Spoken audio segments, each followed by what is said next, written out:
নমস্কার বন্ধুরা, পুটুস কিচেনে সবাইকে স্বাগত জানাচ্ছি। আজকের আবার হাজির হয়ে গেছি নতুন একটি রেসিপি নিয়ে। আজকের রেসিপিটি শেয়ার করছি লতির, আর তার সাথে থাকছে নানান রকমের টিপস অ্যান্ড ট্রিক্স যাতে কোনো রকম গলা না ধরে আর পারফেক্ট একটা লতির রেসিপি তৈরি করা যায়। তাহলে চলুন শুরু করা যাক। প্রথমেই দেখুন এখানে লতিগুলিকে খুব ভালো করে ছিলে কেটে বেছে ধুয়ে পরিষ্কার করে ভাপাতে দেব।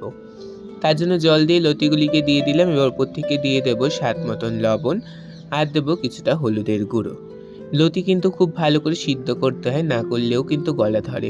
লতি একদম নরম হওয়া পর্যন্ত সিদ্ধ করতে হয়, তাই বলে এতটাও নরম করব না যে একদম গলে যাচ্ছে। তারপরে দিচ্ছি 1 চামচ মতন ভিনিগার।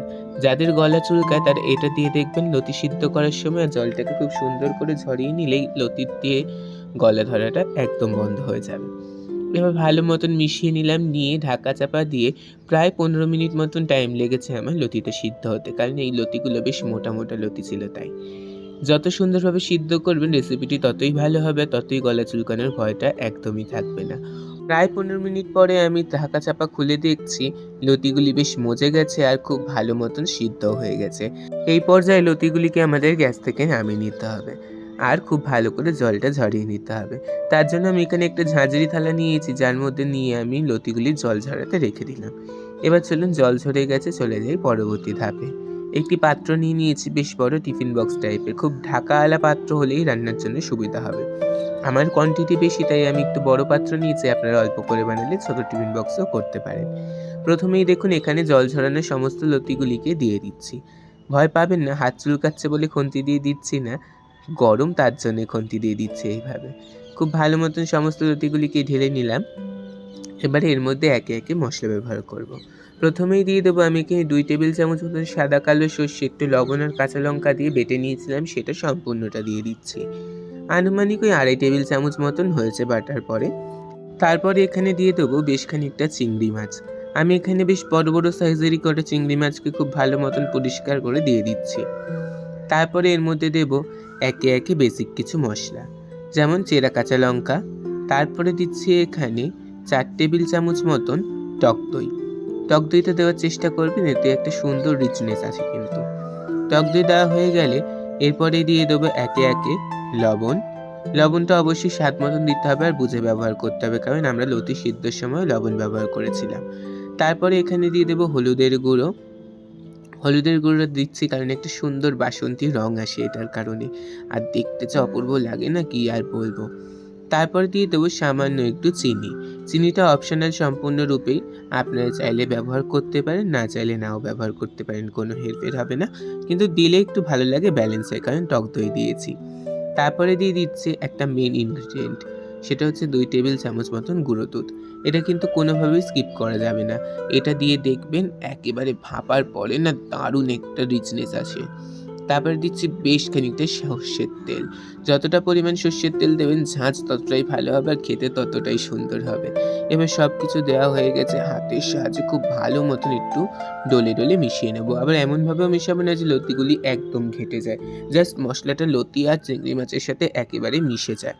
খুব সুন্দর করে হাতে সময় নিয়ে মিশিয়ে নেব। মিশিয়ে নেওয়ার পরে পরবর্তী ধাপগুলি দেখাচ্ছি। এই পর্যায়ে বলে রাখি, এরকম নতুন নতুন রেসিপি দেখার জন্য পুতুস কিচেন চ্যানেলটিকে সাবস্ক্রাইব করে রাখবেন আর পাশে থাকা বেল আইকনটিকে অন করে অলে করে দেবেন, যাতে আমার করা সমস্ত রেসিপির আপডেট সবার আগে আপনার কাছে পৌঁছায়। আর আপনারা সব দেখেন, শোনেন, সব করেন, কিন্তু লাইক করতে ভুলে যান, এতে কিন্তু আমার মনটা একদমই ভেঙে যায়। আপনাদের লাইক করলে আমার আরও নতুন নতুন রেসিপি নিয়ে আসার ইচ্ছাগুলো প্রবল হয়ে যাবে। খুব ভালো করে মিশিয়ে নিয়েছি আপনাদের সাথে কথা বলতে বলতে। এবার দিয়ে দেবো যে সর্ষে বেটেছিলাম সেই পাত্র ধোয়া কিছুটা জল। খুব বেশি দেবো না, সামান্য দিচ্ছি, কারণ চিংড়ি মাছ থেকেও জল বেরোবে, লতির গায়েও কিন্তু এখনও জল আছে। দিয়ে দিলাম কয়েকটা চেরা কাঁচা লঙ্কা। ঝাল আপনারা যতটা ব্যবহার করতে চাইছেন ঠিক ততটা পরিমাণই দেবেন। এখানে কোনো প্রকার গুঁড়ো লঙ্কা ব্যবহার হচ্ছে না, তাই কাঁচা লঙ্কার ওপরই আমাদের নির্ভর করতে হবে। তারপরে দিয়ে দিচ্ছি বেশ খানিকটা সর্ষের তেল। ওই যে বললাম যত তেল দেবেন ততই ঝাঁঝ হবে, ততই টেস্ট হবে। এবার আর কিচ্ছু না, এবারে এটার যে ঢাকনাটা আছে সেটা খুব ভালো করে আটকে আমরা 5 মিনিট মতন রেখে দেবো, যাতে মশলাগুলো খুব সুন্দরভাবে সেট হয়ে যায়। এবার তো ভাপানোর পালা। তার জন্যই আমরা এখানে বেশ খানিকটা জল গরম করে নিচ্ছি কড়াইয়ের মধ্যে। তাই আমি কড়াইতে জল নিয়ে গ্যাসের উপরে বসিয়ে দিলাম। দিয়ে দিচ্ছি একটা স্ট্যান্ড। এরকম স্ট্যান্ড থাকলে ভালো, নাহলে একটি বাটিও ব্যবহার করতে পারেন। তারপরে এটিকে ভালো মতন সাবধান করে বসিয়ে দিয়ে ওপরে ঢাকা চাপা দেওয়া আছে এরকম একটা পাত্র নিয়ে চাপা দিয়ে দিচ্ছি, যাতে দমটা একদম না বেরিয়ে যায়। প্রায় 20 মিনিট মতন আমাদের এটা সেদ্ধ হতে টাইম লাগবে। 20 মিনিট পরে আমি ঢাকা খুলে দেখছি বেশ ভালো মতন জল অনেকটাই শুকিয়ে এসেছে আর খুব সুন্দর গরম আর ধোঁয়া বেরোচ্ছে। এবার ওটিকে সাবধান মতন নামিয়ে নিচ্ছি, কারণ পাত্রটি খুবই গরম। তারপরে ওপরে যেহেতু ময়লা লেগেছিল একটু, অর্থাৎ ভাপের কারণে তেলতেলে হয়ে গেছে, তাই খুব ভালো করে মুছে পরিষ্কার করে নিয়ে ঢাকনাটাকে খুলছি। দেখুন কতটা পারফেক্ট হয়েছে। আর কি যে বলবো, ঢাকনাটা খোলার সাথে সাথেই সারা ঘর একবারে একটা সুগন্ধে আর ঘ্রাণে করছে। বানিয়ে কিন্তু অবশ্যই দেখবেন। ওপর থেকে একটু সর্ষের তেল ছড়িয়ে নিয়ে খুব সুন্দর করে মিশিয়ে নেব। আর আপনাদেরকে দেখাচ্ছি চিংড়ি মাছ আর লতিগুলি কত সুন্দর পারফেক্ট কুকড হয়েছে আর কতটা পরিমাণ ঝোলঝোলও এসেছে। এতে কিন্তু একটু ঝোলা ঝোলাই খেতে হয় আর খেতে অপূর্ব লাগে। বিশ্বাস করুন, একবার বানিয়ে দেখবেন। আমার রিকোয়েস্ট রইল, আপনাদের পছন্দ হতে বাধ্য। মিশিয়ে নিলাম। দেখুন চিংড়ি মাছগুলো একেবারে মোমের মতন গলে চলে আসছে। তার মানে কতটা পারফেক্ট হয়েছে বুঝতেই পারছেন।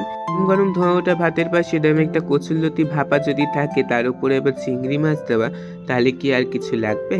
তাহলে আজকের রেসিপি এই পর্যন্তই। যদি ভিডিওটি ভালো লাগে একটি লাইক করবেন আর কমেন্ট বক্সে এসে আপনার মূল্যবান মতামত জানাতে ভুলবেন না।